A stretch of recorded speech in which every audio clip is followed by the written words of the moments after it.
country China. This is part number 2. We already did a part 1 installment just earlier on today, and very, very special edition.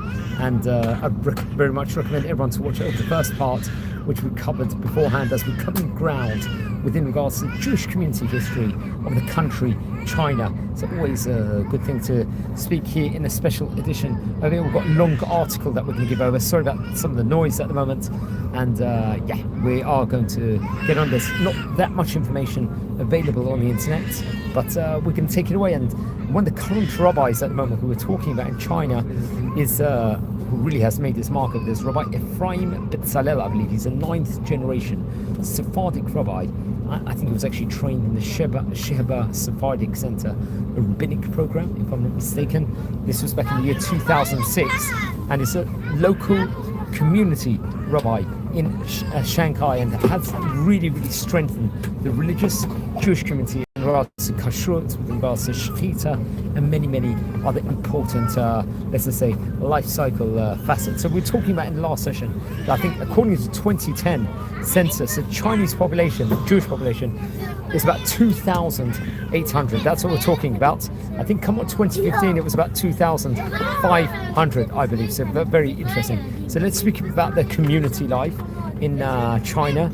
I think it represents, let's say, it's actually, we talked about how international economic aspirations will make it, like, say, a rising power in and of itself within regards to and it's ever changing, let's say, moving fast, because so many people come and go for business opportunities. I think there's a Chabad house there at present. There's religious life over there in China.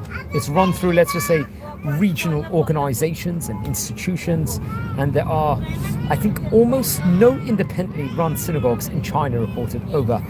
And many of the ceremonies, religious ceremonies, will operate either through Chabads or the other synagogues in with regards to Sheba. Food is found in China's major cities through different Chabads and other Jewish religious institutions, respectively. Yeah, so that's sorry about the noise over there, friends, over here. Especially Beijing itself is reported over to have a kosher restaurant. Kosher food elsewhere, I don't think, is that commonly found. So let's just speak about the information for visitors over here. There's a small Jewish museum we're talking about in Kaifang, on the, let's say, the old teaching Torah lane over there. And I think there's several museums in Kaifang that we're talking about.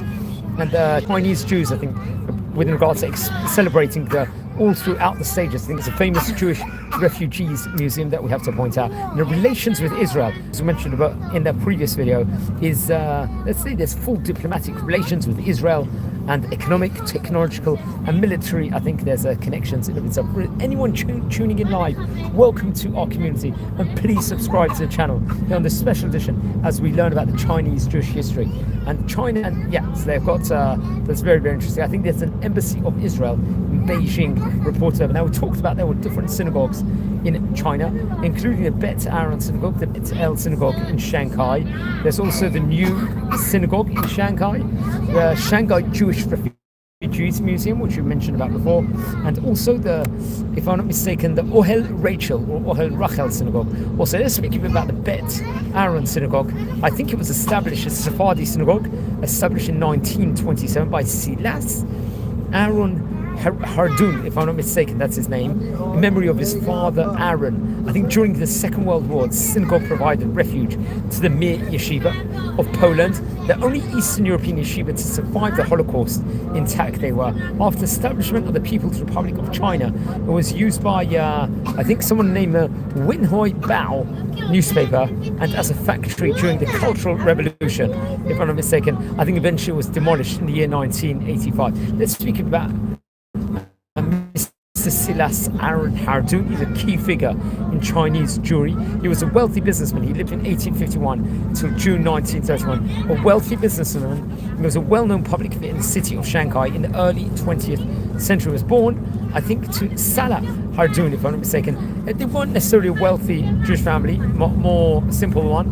His family left Baghdad for Mumbai over there, and there he was educated at a charitable school funded by David Sassoon. Let's report it over. Now, I think it was in the year 1868, Mr. Silas Aaron Hardoon will travel to the city of Shanghai in China, where he was employed by David Sassoon and Company over there. That would be like a tremendous, let's just say, he was a rent collector and a watchman. He would quickly rise through the ranks of the company, displaying, let's say, great talent for real estate. Now, after leaving David Sassoon and Company in 1882, he would try to set up his own cotton trading company. And after 3 years, he gave up his business and joined the E.D. Sassoon and Co. as their branch manager in Shanghai. Now, I think the Chinaland boom convinced Mr. Hardoon to leave the company in 1920, and I think he'd give over some shrewd investments, described as, especially in properties on the Shanghai's 5th Avenue, reported over.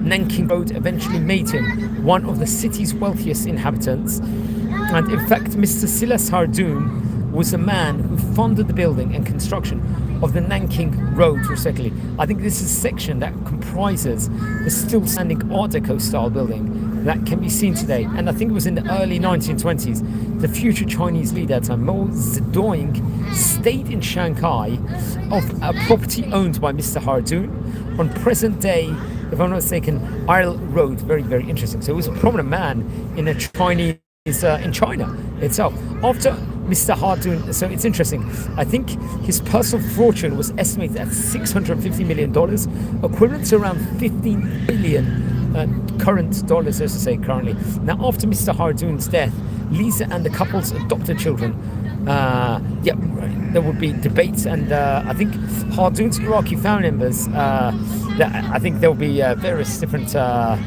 let's say, debates, who gets, let's just say, what of the estates and so on and so forth. It was like a major inheritance case. Let's just talk about it. Definitely in Shanghai's history, reported over here from Wikipedia. And I think, so he was very, very much a famous man of his day. And I would very much recommend everyone to learn more about him. Now, a chief rabbi of Shanghai between, I think, 1926 and 1949 was a rabbi named Rabbi Meir Ashkenazi, and he was a Chabad rabbi who would be the chief rabbi over there. Now, sorry about the noise over here, just on a very noisy bus at night, on the festival of Hanukkah, so very interesting. So who was Mr. Ashkenazi over here? He was born to Shneur Zalman Ashkenazi and Kayla, I think, from the Zitzin family. There's a Chabad, I think, in Chemiv, if I'm not mistaken. He was taught by his brothers and teachers in the hometown before leaving to study in Lubavitch, in Tomchei Temimah Yeshiva, where he studied for a year. I think he would suffer from a fever at one stage in time. He would receive his rabbinic ordination, I believe, from Rabbi Tzvi Tumskin and from Rabbi Chaim Eliezer Soloveitchik, reported over, and the rabbi of, I think, the city, and his future father-in-law he was. Now, I think it was in 1914, he would get engaged to Tolba Liba Soloveitchik. I think the wedding would be postponed, if I'm not mistaken, because of Russian army issues. I think it was a time period of the First World War because of that. In Shanghai in 1926, he would, with the help of Jewish, I think, communist youth, he would host in his home. He received exit visas to leave the Soviet Union for USA, United States of America. He would plan to accept a position in Boston en route to America. He would pass through Shanghai in China, where the Jewish community residents requested that he remain there and be appointed as a rabbi. He would be, let's say, based on the direction of his rabbi. His rabbi was Rabbi Yosef Yitzhak Schneerson, and he adopted the offer and became the chief rabbi of Shanghai, a very prominent position. I think it was in 1927. He encouraged the creation of larger scale, let's say, space for the existing Ohel Moshe synagogue. And today the synagogue is a Shanghai Jewish Refugees Museum. And over there, I think there's an exhibit of Rabbi Ashkenazi's life and tenure as chief rabbi. I think in 1934, his parents brought his son Moshe to Israel to study in Yeshivat Torah Emet, if I'm not mistaken, a Chabad yeshiva. And in 1939, Rabbi Ashkenazi helped set up a Talmud Torah for Jewish children. And come up the year 1941, he had 120 students. And I think at its height had as many as 300. He established Yeshiva Ketana and headed by his son-in-law, Rabbi Herschel Milner, if I'm not mistaken. So he was a very famous rabbi, a key rabbi at the point in time, we have to point out over here. Now, there's a very, very many articles, I think, to share over with regards to encapsulating Shanghai history. A large article from the Sephardi Ideas Monthly, the American Sephardi Foundation Sephardi Idea Monthly. Obviously, it's a series of essays in of itself, and I think they recently launched a series of Jews in Asia, from the Baghdads to Ben Gurion and beyond, and dedicated this series, to exploring Jewish life in South and East Asia from the 19th century, various different essays. And there's a special essay over here giving attention to Baghdadi Jewish story from Jazz Age Shanghai, so very much connected to the country of China, so we're going to speak about it. And I think it's unpacked actually by the director of publications, Dr. Aryeh Tepper, in Classic Sephardic Judaism Made in China. That's the name of the article, and we're going to look over it now over here, because I think it's very encapsulates a series in itself. I think in his essay, Mr. Tepper, he delineates how Baghdadi Jewish community of Shanghai provided a platform of, let's say, community of Shanghai in the 1920s for Sephardi Judaism that combined deep Jewish learning with a celebration of human excellence. That's what the article says. Along the way, he revisits the 1924 meeting in Shanghai between a Bengali Nobel Prize winning poet, someone named Rabindranath Tagore, and Rabbi Dr. Ariel Ben-Sion, a Zionistic activist, a rabbi we've spoken about before in the series. He was also a writer. He was a Renaissance man, described as from Sephardi Jerusalem. Now, Mr. Tepper offers thoughts on why classic Sephardi Judaism, let's say, maybe has been marginalized in Israel and America, let's just say with regards to Sephardic, a classic Sephardic creativity, and concludes by emphasizing that as the Jewish people, let's say, splits into different ways, secular cosmopolitan and, let's say, religious or conservative nationalistic lines of self-assured and classic Sephardic reciprocity too would be affected over here. It's a very, very interesting. Anyone tuning in live, welcome to our community. Please subscribe to the channel as we explore the history of the Chinese Jewish community over here on a special edition, and please subscribe and join our channel here. So welcome everyone if you're new. Okay, classical Sephardic Judaism made in China. That's the name of the article. It's come from sorry about that. So I'll read over the article now, because I think it's it's a very illustrative article. A formidable thought, short-lived Sephardi presence in early 20th Shanghai fostered unique interpretations of Jewish texts and perceptions. The community may have, let's say, disappeared, but the ideas would live on. This is, I think the editor of the Tel Aviv Review of Books over here. So what's saying on over here? Both in Israel and abroad, Jewish people are lining up, let's just say, just starting over the article here. Jewish people are lining up according to conventional divide, conservative and religious nationalistics on one side, and a universalist secularist on the other. Yet I think at the turn of the 20th century, in late Ottoman Jerusalem, a third integral part was visible, a Sephardic tradition that was religious, Zionist and universalistic, he says, deeply rooted in Jewish law, the poetry, theology. The Sephardic Judaism of Old Jerusalem was fluent in Kabbalistic texts and free in interpretation and use of those texts. It was not, however, modern orthodoxy, let's just say, in itself, because it understood itself to be an organic continuation of a venerable Jewish tradition with Spanish bona fides, is what the article says. Called by its present-day practitioners, let's say, classic, in order to distinguish it from later developments amongst Sephardi thinkers and communities in of itself. So he continues, as a classic Sephardic tradition combines deep Jewish learning with the celebration of human excellence, and for short-lived period occupied center stage in Jazz Age Shanghai, as described. Anyone tuning in live, please subscribe to our channel as we're exploring the Jewish community history of China and using a very informative article over here to illustrate it. Classic Sephardic Judaism found a home in Shanghai during the first half of the 20th century, thanks to the efforts and support of the Baghdadi Jewish community. Let's say, free to pursue their business, political and spiritual interests in Shanghai's British-run international settlement. The Baghdadi Jewish community of Shanghai published local news and big ideas as Israel's messenger, an English language newspaper that was edited for many years by N.E.B. Ezra, a religious Jew and energetic Zionist from a well-known and well-connected Baghdadi Jewish family. I think Baghdadi Jewry varied in, let's say, commitments to Zionism, but Shanghai's Baghdadi community itself, let's just say itself, was notable. I think it was, they published local news, this community did, and big ideas in Israel's Messenger, an English language newspaper that was edited for many years by N.E.B.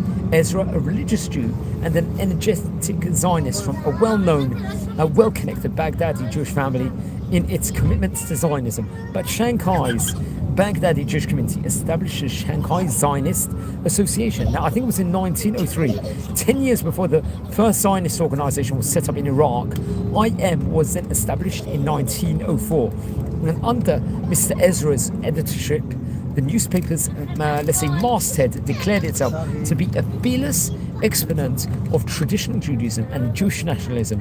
IM accordingly included discussions of local, let's say, Jewish concerns, together with long-form essays that probe the depths of Judaism and the progressive Zionist movement. I'm just going to take a short break. Hold on a minute. Hi, shalom everyone, tuning in live. Welcome to our community. Sorry about the break over there. We're exploring the Jewish community history of China. So let's continue over here. There was Shanghai Zionistic Organization in 1903, 10 years before the first Zionist organization. IM was then established in 1904. It was under Ezra's editorship. The newspaper, let's say, masthead, declared itself to be a fearless exponent of traditional Judaism and Jewish nationalism. IM accordingly included discussions of local Jewish concerns, together with long-form essays that probed the depth of Judaism and the progress of the Zionistic movement. Now, let's say IM's horizon was not limited to the Jewish world. Ezra advocated for Zionism in the Asian context, what's this? And he published entries on the Zionistic movement by Japanese, Chinese, and Hindu intellectuals and public figures.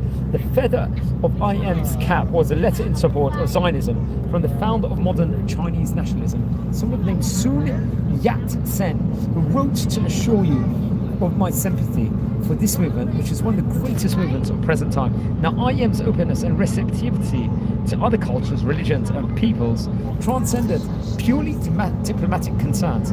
Together, let's say, with local and general Jewish items, the Shanghai Jewish newspaper gave a platform to the Sanskrit scholar and historian of Bengali literature, someone named H.P. Shastri, at that point in time, if I'm not mistaken, and to offer his Hindu perspectives of Israel's role in the revival of Asia, and to Lahore-based Muslim author, someone named Muhammad Mansour Ilahi, to offer, let's say, an Ahmadiyyan view of Jewish-Muslim relations. IM will also publish essays on Christianity, also on theosophy, and incorporated features on international figures like Rabindranath Tagore, and then Bengali Nobel-winning poet who's 1924 visiting Shanghai Marble Hall. And I think it was extensively covered in the newspaper. I think both Tagore's visit itself and its coverage and IM illustrated, let's say, the deeply rooted Judaism, spirited Zionism, and classical openness that characterized the classic Sephardic tradition at that point in time. So very interesting. Anyone tuning in live, we're exploring the Jewish history of China over here on the special edition, and we're encapsulating it from an article I found on the internet over here. A Jazz H. Shanghai article.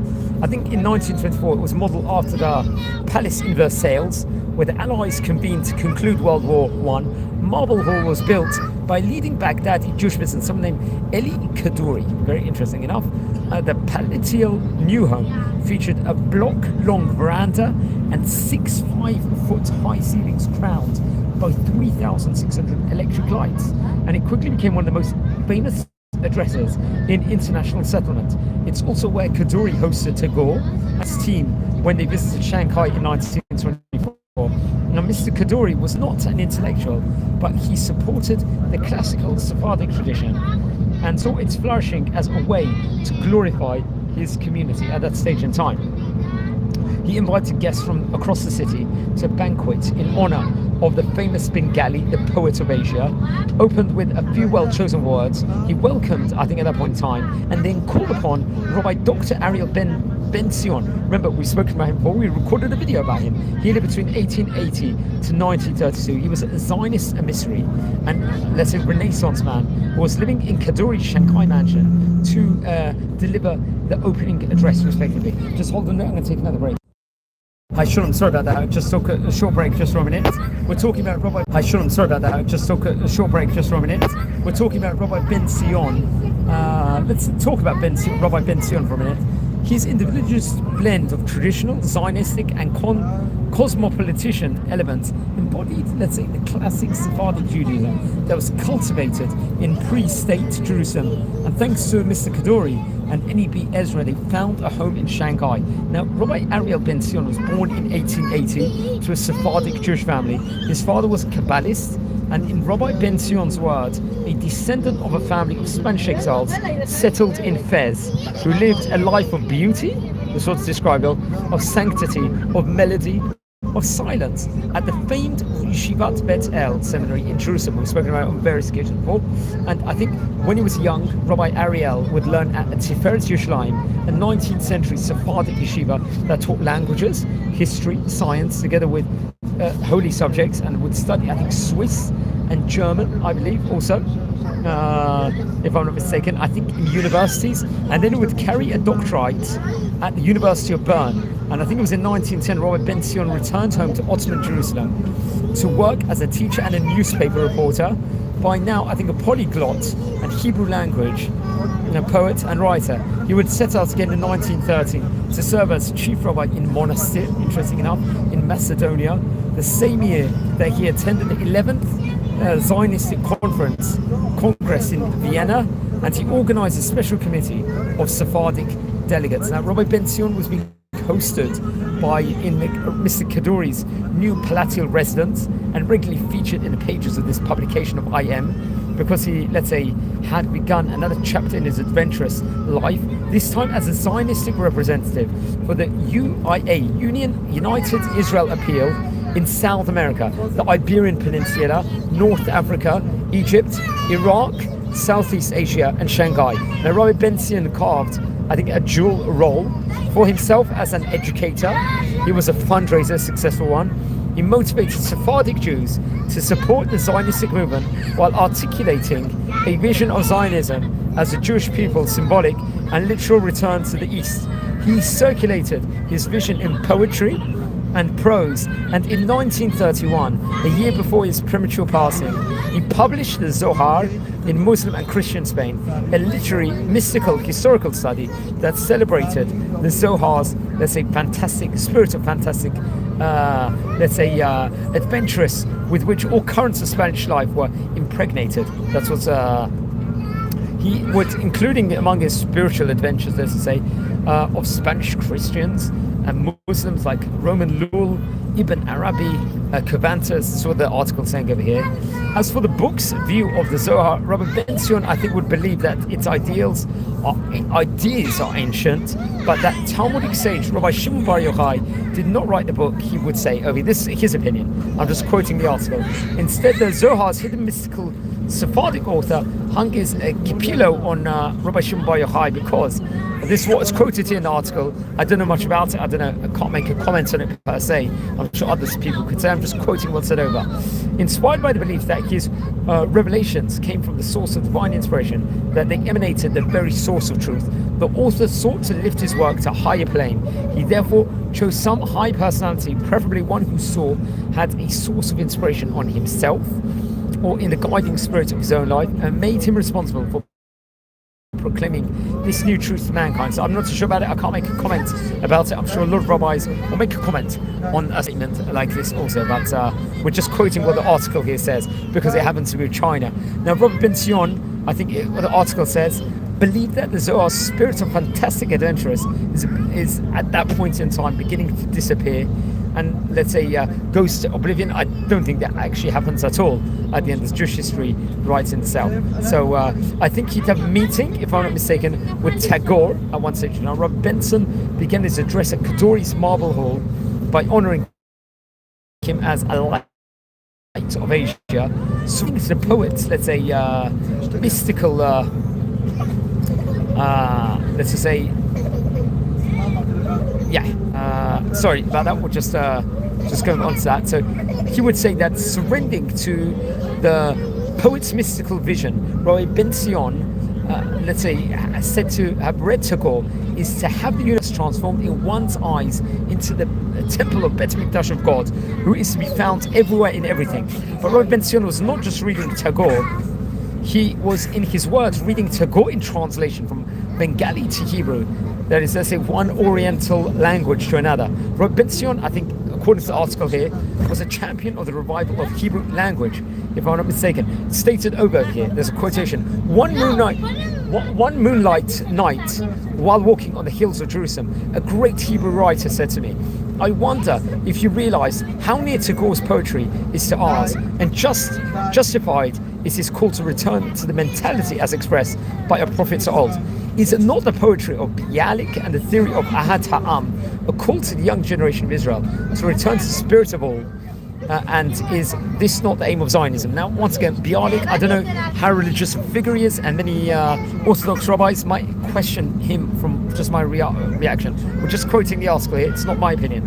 Now, Bialik and Ahad Ha'am were leaders of Hebrew cultural revival during the first quarter of the 20th century. Rabbi Ben Zion's linking of spiritual literary discussions in the hills of Jerusalem to Tagore's Bengali poetry in Hebrew translation at the Shanghai event illustrated, according to the article here, a unique form of Judaism deeply rooted in tradition, which at home in the human culture, the best of human culture they describe it, was often a physical and journalistic platform in dynamic Chinese port city.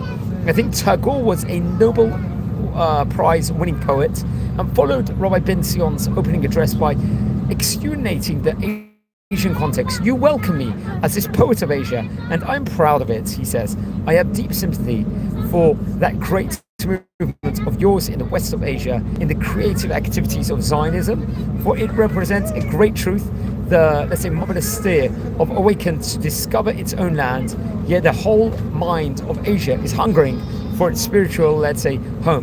Furthermore, exudating the Asian dimension of the Jewish national revival, Tagore continued, for several centuries, Asia has not sent any great voice to deliver any great message, he says. Now the time has come for Asia to spark again. My appeal to you, my brethren, as an Asianic poet, is for the winning of freedom of the soul. May Asia send forth again her great ideas, is what the article says. Let Asia offer her prayers, arising from the death of humbling, suffering soul, a prayer to win humanity back. Now, interesting is, so I think Robert Benson and Tagore's addresses, let's just say, they had notes, and in which he returned to Zionist and Asian context. And the future of our people is indissolubly bound up with Asia, because remember, they were in Shanghai at that point in time. And for Ezra, the glory wasn't purely aesthetic, it was also deeply spiritual and connected to traditional Judaism.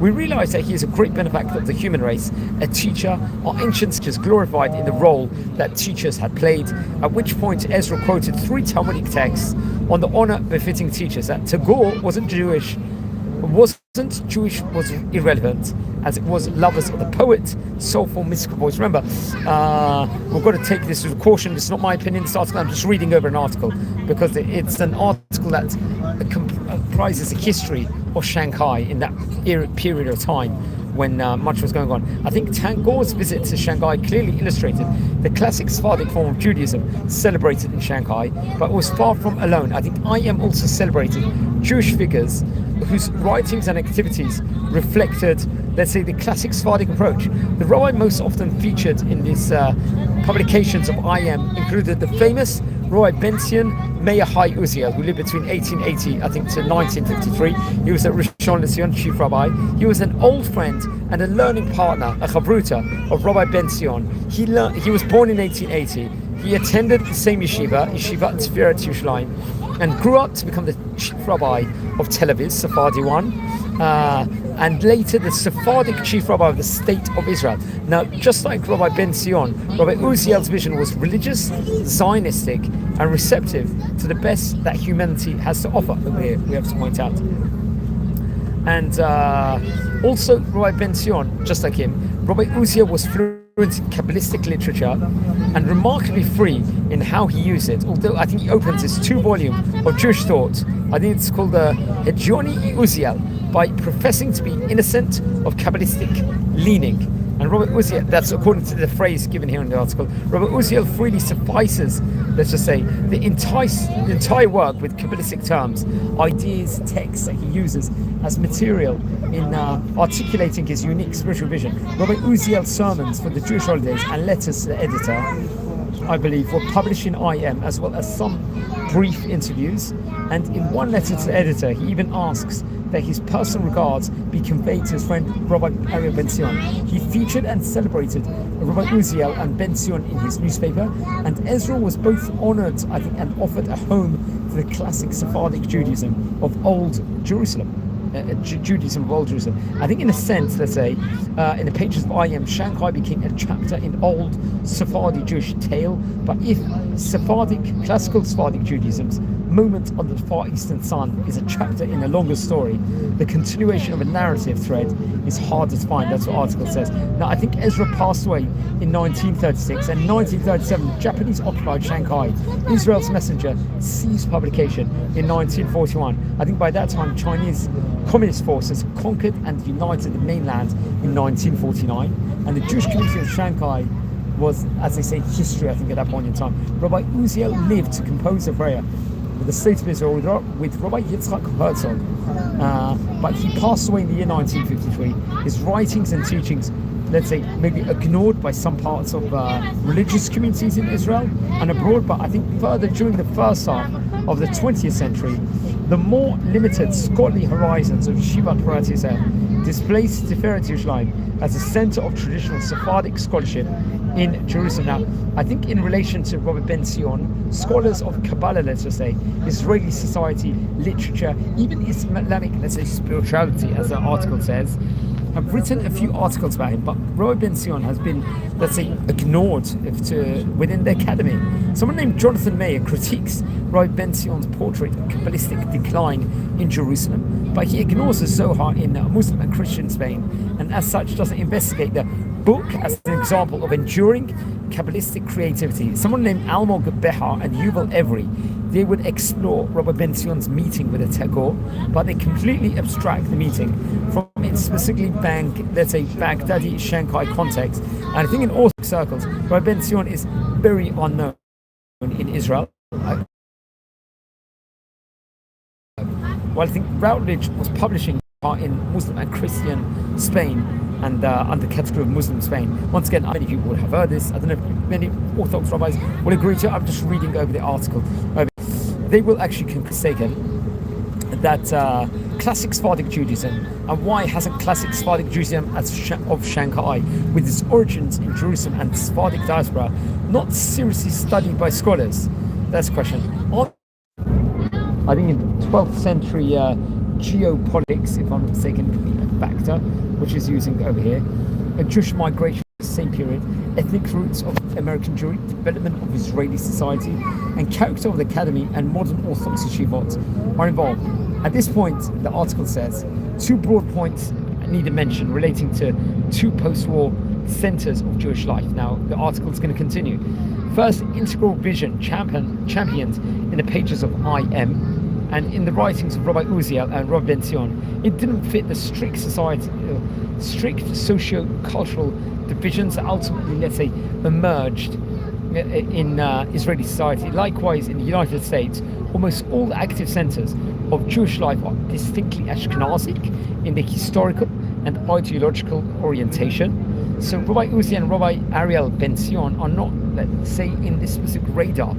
And what's more, I think the article says, is the classic Sephardic tradition wasn't a serious object of academic study, both in Israel and in the United States, because the academy, let's say, largely followed the general social trends. And whilst the classic Sephardic Judaism continued to develop in France to some degree, though I think the article says it was impacted, as in Israel, by Ashkenazic influence, the ties between France and these two other centers obviously became more tenuous, the article says.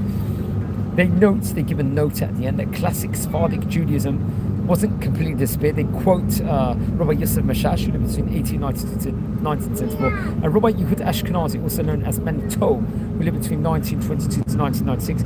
North African rabbis they were, born and broad-minded, sophisticated scholars. They're described as they settled in Israel, and writings combined traditional Judaism, passionate Zionism, universalistic sensibilities. I think in France, someone named Rabbi Shmuel, I don't know if he was Rabbi, Shmuel Trujano's independent review of Jewish studies, Pardes, showcases authors who explore the classic Sephardic perspective. And in Israel, someone named Ophir Tubol, The Golden Chain, Rabbi Yitzhak Shroki, a scholarly and educational work, aim to revitalize this tradition. In America, I think scholars such as Rabbi Mark Angel, Rabbi Daniel Boskila, let's say, head the Institute of Jewish Ideas and Ideals and the Sephardic Educational Center, organizations outside the academy that are animated by the same nourishing blend.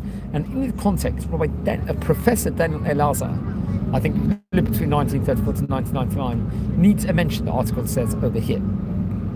I think he was a prominent professor of political science, the first president of American Sephardic Federation, the founder of Jerusalem Center of Public Affairs, and an author of the monumental 4-volume Covenant Tradition in Politics. Mr. Elazar was a princely embodiment, described over here by the article, of classic Sephardic tradition. He delineated a vision, reported over, of Sephardic Judaism's mission in extended 1992 essay, Can Sephardic Judaism be reconstructed? That's an article over there that's written, in which he called for a revival of seriously Jewish yet worldly and cosmopolitan classical Sephardic Judaism. I think Mr. Elazar's vision remains the ASF's organization, let's say, modus operandi, as described over here.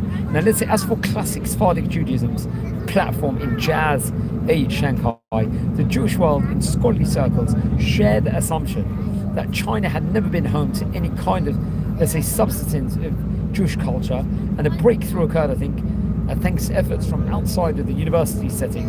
I think pro-Zionist Chinese sensibilities provided initial information that led to the much larger story as described over here.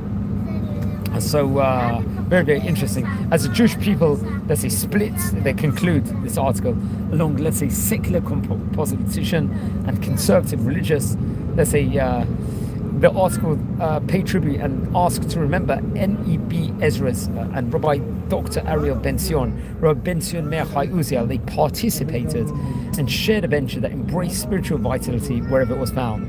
And let's say Jewish yet highly receptive, the Sephardic classical Judaism on stage in Shanghai in the pages of Israel's Messenger waited to be recovered by all those who went to Judaism to stand on its own 2 feet, engaging, the article says, in cultural exchange with human civilization. That's what's said over here. This perspective, a position of strength and befitting Israel's growing maternal power. Jewish tradition, let's say, freely sharing its multi-dimensional vision with anyone seeking at that point in time. Let's explore a bit of the synagogues over here. That was very interesting. Friends, anyone tuning in live, welcome to our community here as we are learning the history of Chinese Jewish community history. We want to speak about about a synagogue, then we're going to wrap it up for today. There's Kehillat Zion Synagogue, which we mentioned about in the first part, also known as Hechal Ezra Synagogue, established in 1999 by a Syrian businessman of New York and the Sephardic Sheva Center of Jerusalem. The Kehillat Zion boasts more than 900 members, reported over. The synagogue serves the Jewish community of Hong Kong and many businessmen, tourists and backpackers at this point in time. And take a seat over here at that point in time. And we're going to speak about Hong Kong in a separate video, I must say, over here. Yeah, we're just going to speak about that in due course. Anyone tuning in live, welcome to our community and our channel, as we are actually at the moment on a journey from central Israel to the city of Bet Shemesh, a bus journey over here. So you get to see some scenes of a very wet night. Thank God we've got rain. We're praying for it every day as we are exploring the city of China. So we're bringing China now to central Israel and Bet Shemesh. So we're going to speak about Hong Kong in maybe another video in the future. We're just brushing on it now, because you could attach it to China. I think this community itself has 900 members. I think Rabbi Madod, the chief rabbi of Hong Kong, the Sephardic community, is Kehillat Zion spiritual leader. And Kehillat Zion is located, I think, in Simsha, in Simsha, I think in Sioux East, and a popular business and shopping district in the Kowloon site. That was just someone threw bags, just tried to put it inside a bag. So it's a beseder, it's like very, very good person. He just passed it, landed on me by accident over there. The synagogue is just a short walk from many 5-star hotels reported over. Kehillat Zion is a very famous synagogue in Hong Kong. I think they offer glatt kosher meals over there. Holiday experience, Shabbat also included, and Roy Miodod delivers weekly Torah lectures and does philosophical Kiruv seminars geared for all levels. And it's also known as Kehillat Zion Heichel Synagogue, and it's a home away from home, described as, for the past decade for Jewish visitors from all over the places. And they talk about Joey Habat and Max Sabadi in memory of the late father Ezra Abadi, that have a connection over here. Now, friends, everyone, welcome to our community. We explore the Jewish community history of China in today's special edition. Very, very interesting. And thanks for being patient. I think as a special treat, we're going to let you all see some of the sights and scenes of Eretz Israel, of Israel, as we explored China, the important figures of China at the time. Especially we spoke about the famous Sassoon family and so on and so forth. So from me, you can see some seat streams here of Bet Shemesh at night as a special treat. And I'll wish you all a good night in a couple of minutes. I'll let you all see some street scenes over here as treats over here. So enjoy.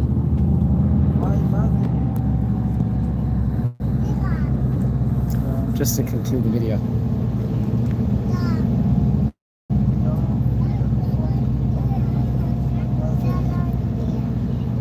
נתנאל?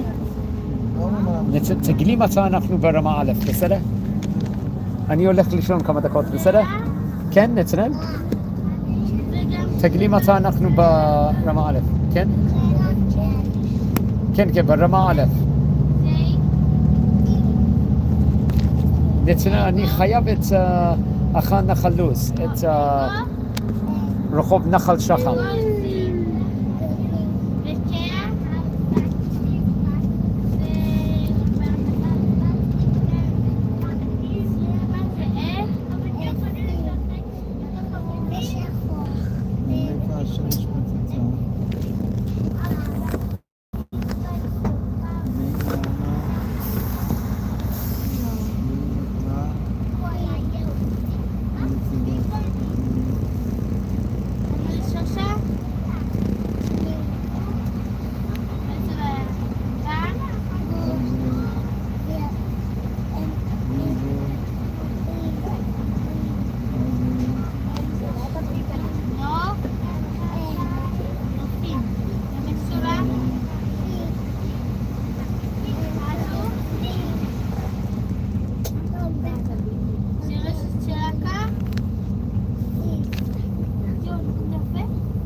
כן, כן, לדרך שם.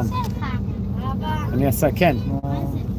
רוב ההמצאות היום, עוד מעט יהיה ניתן להציג בחנויות ופל לימון, קטשופ, עם בצל, דבש, בתוספת פלפל שחור.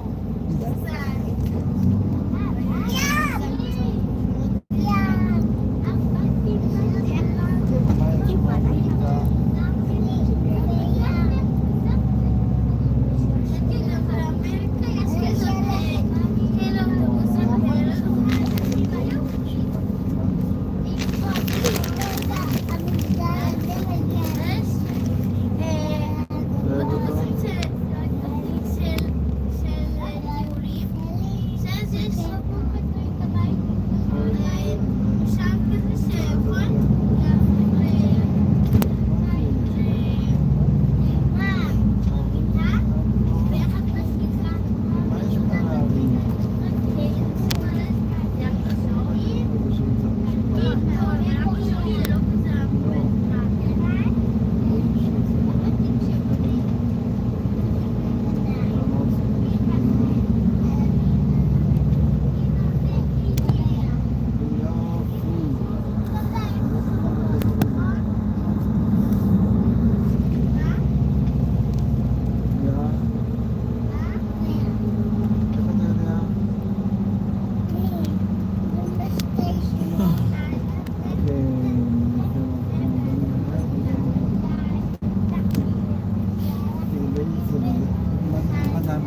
או אבן.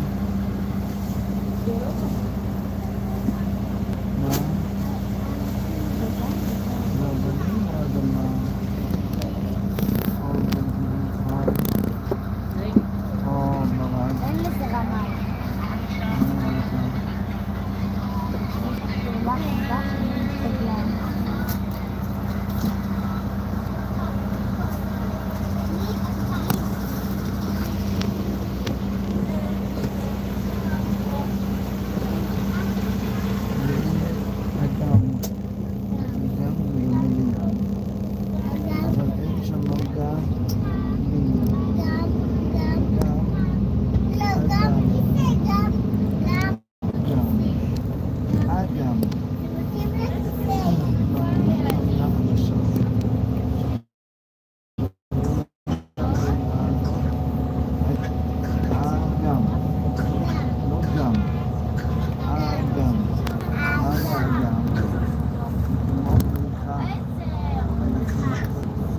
נתנאל? איפה אנחנו? אז עוד מעט אנחנו שם. האדמה.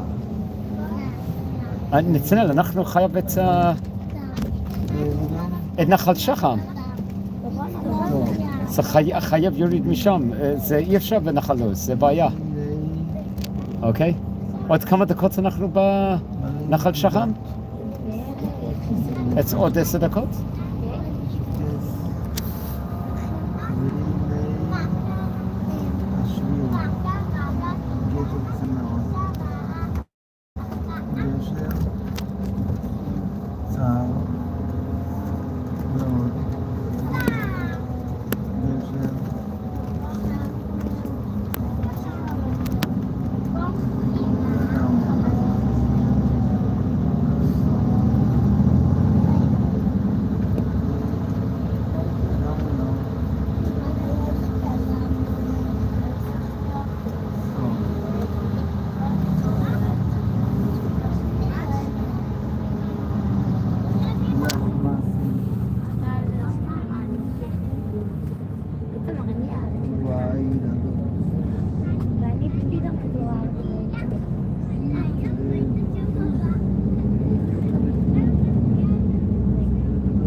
Yeah, so thanks for everyone for watching live over here. It was exclusive. Just gave you a sneak peek of what the streets of Bet Shemesh look like here in the night time here in Israel. I wish you well. Please subscribe to the channel and take care. Thanks for watching.